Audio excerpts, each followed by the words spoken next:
In this video, I'm going to be talking about gun trucks. This basically came about because of the MRAP video.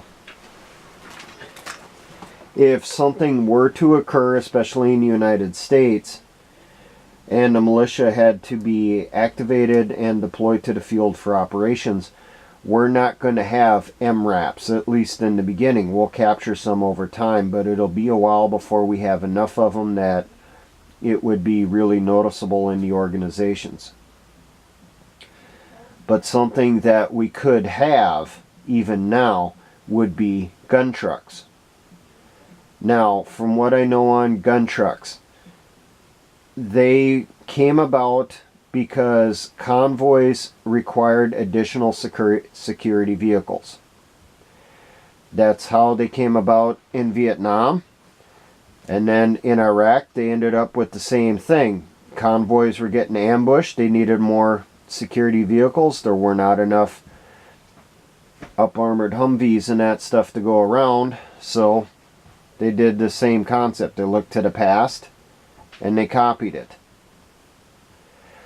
Now, essentially, a gun truck is a cargo vehicle with the cargo area reinforced with steel plating, sometimes sandbags also, and then additional weapons are mounted in back. Now, for the militia, we're not exactly going to be sending out regular supply convoys traveling long distance. So for us, we need to think of it more of a supporting weapons platform. Now, typically with gun trucks, the weapons that you'll see in back, first off, the number one weapon is the M250 caliber if you're dealing with the US military. Other weapon systems that you would see back there would be M60s when it's Vietnam era, or it would be the M240 for more modern era or current time. You can see 7.62 millimeter miniguns, and they used them in Vietnam in the backs of their gun trucks, just like we did in Iraq. Another common weapon system you could see would be Mark 19 automatic grenade launchers. Now, keep in mind, if you're not fighting military that has U.S. weapon system, you also have foreign equivalents. Instead of an M2, it could be a DSHK-38. Instead of a 240, it could be a PKM. Instead of a Mark 19, it could be an AGS-17. Now, in the gun trucks, I know for the Vietnam era, I'm not sure on the Iraq, but I'm sure they did similar thing. In Vietnam, they would carry their ammunition in back, inside what you could consider the fighting compartment, on the floor. The entire floor would be covered with ammo cans. And whenever the gunner needed another box of ammo, or another can of ammo, he just reached down, he grabbed whichever one was close by, he opened it up, tossed the lid out over the side of the vehicle, tossed the empty can from the ammunition can holder on the side of the mount over the side of the truck. Then he would put the fresh one in, load the weapon, and continue to rock and roll. Another common thing with gun trucks was they would run intercoms to the back. So there would be, you have the radio in the truck, well, they would run communications cables from that radio to the back, and they would put in an intercom system with a hookup at each weapon station, where the gunner would then wear a CVC helmet, combat vehicle crewman's helmet, and he would hook into the intercom. That way he could communicate with the other gunners, and he could also hear what's going on over the convoy net.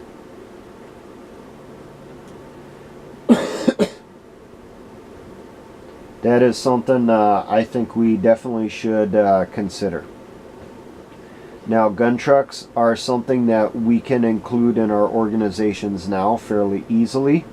We may not have the weapon systems for mounting in them, but we can get the cargo trucks, we can add the armored boxes in back, and we can add the weapon stations. We can add at least the pintles, even if we do not have the correct mount for whatever weapon system at that time.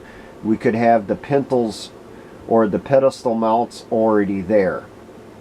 So when we would get the weapon system, we just add it onto the vehicle.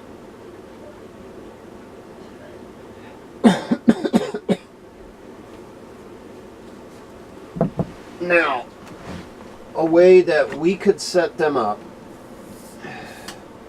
as a supporting weapons platform.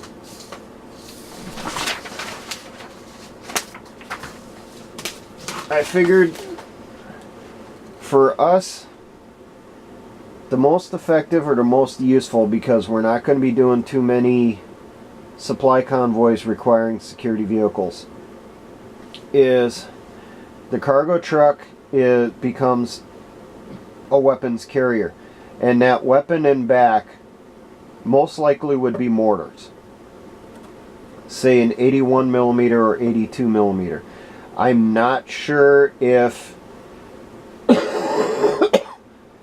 a cargo truck like a 2.5 ton or a 5 ton would be able to handle the recoil from a 120 millimeter, but they should be able to handle an 81 or 82 millimeter. Center the tube, its base plate, and that appropriate mounting equipment directly over the rear wheels inside the box. What you can do is look at pictures of the M106 mortar carrier and other mortar carrying vehicles around the world. You should be able to find some ideas on what you would need for a mount. Get an idea of how large it would be. You know, how much would you be able to go 360 with it, or would it be only, you know, from here to here? Another weapon system you could mount in back would be tows, but that would be more effective on a lighter vehicle like a light truck. Same with the recoilless rifles. Now, over the cab, you can mount an M66 turret ring, and on that, set it up for a 50 caliber or an automatic grenade launcher like a Mark 19. In back here, there should be 2 additional weapons for security on the sides, and security for the crew should they decide to dismount them and put them in a fighting position. These weapons should be squad automatic weapons or a 7.62 millimeter general purpose machine gun like a 240 or a PKM. Now, the ammunition for the different weapons. The ammo for these 2 side-mounted weapons should be directly below them, up against the armored wall. For the crew served above the cab, and for the main weapon system in back here, you should have storage directly behind the front plate at the front of the fighting compartment. For the main weapon system here, you should figure out some way to store ammunition along the walls too, especially alongside the weapon, hopefully in a location where it will not interfere with the traversing of the weapon system. Something that could be done, you could put on a bustle rack on the side. Like I seen pictures of Engineer 113s during the invasion of Iraq, the 3rd Infantry Division had kind of cargo bustle racks on the side of their 113s, well, then they would stack additional cases of water, MREs, rucksacks, and duffel bags in that, along with tying them to the sides of the tracks. We could do something similar.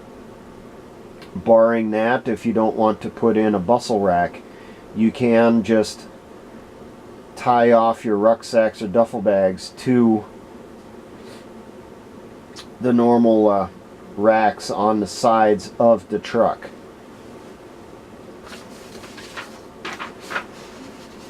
These.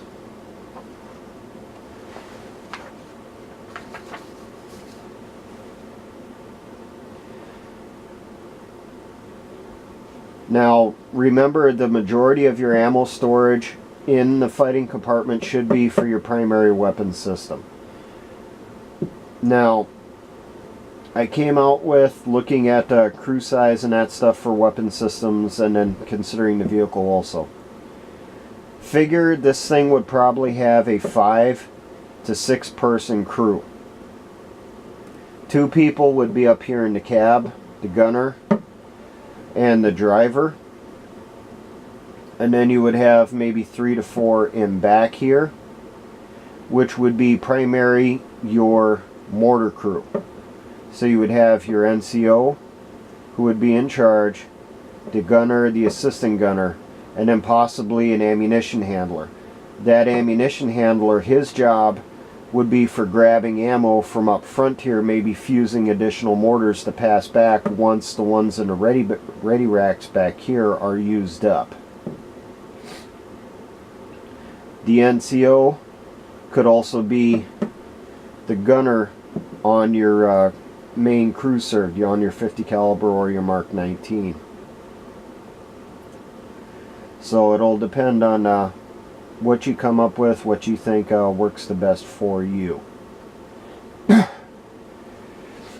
I would recommend, because of the environment in the United States, that you continue to have the capabilities of putting a tarp over the top of the fighting compartment for during cold weather. And then when you would need to use the mortar, you would just roll it forward to the front of the vehicle so it's up out of the way. Pull off the bows that need to be moved so that you can use the weapon, toss them up front also. Fire the weapon, and then when you're done, put the bows back in, roll the tarp back, cover it up, keep the snow out. That'll make it more comfortable for the crew and hopefully keep the weapons from getting iced up.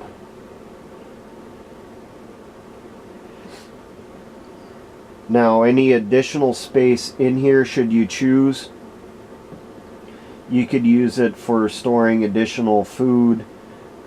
If you bring extra fuel along, I would put it in the back of the cargo bed, maybe have the fighting compartment a little bit farther forward, and then have the cans stacked down inside between the tailgate and the rear of the fighting compartment armor.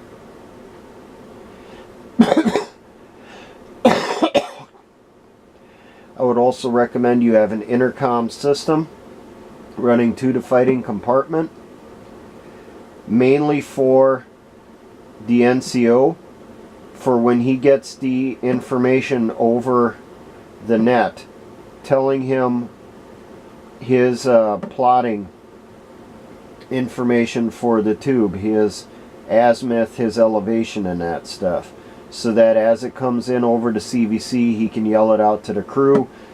They can adjust the weapon accordingly and then start dropping rounds on target when they get the order. Probably should have this intercom here, another one here.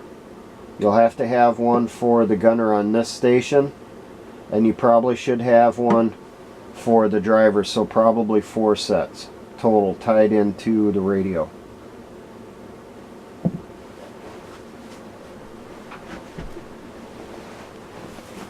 Look it over, figure out what you might need, what you could possibly get a hold of.